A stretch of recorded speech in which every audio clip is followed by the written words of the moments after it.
Aspe martzen jaio zinen... Hemen txea, probazan nuz hemen. Orduan izan klinika, etxien. Etxean? Etxien jaiote zen orduan. Bai. Otamalauko ustailaren batean. Batean, bai. Holanda. Laster, 85 urte egin behar. Bai. Eta bai entzun batzeko. Hori. Zera, baina zure egiten aparra zan? Bai, maixo etorri zen hona. Maizto orduan esaten zen herriko mutilek eta hemen euskarik erdera izin jopetzak izin, bertak edo bi. Ha venido maestro nacional. Pamperonatik ezkero zea 3 kilometro da. Eta orduan maixo hona, da, ben esan, berri etorri baino entxo, nire amamengoa eta eskondu zen, da, amengoz. Ja.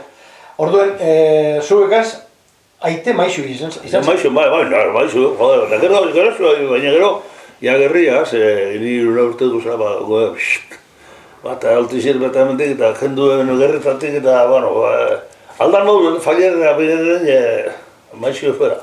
Bai. Eta zelan konpontzen zinen, aite eta maixo aldi berean izan da zelan konpontzen zinen? Aite gogorra zen, eta pelota me politxik jaban.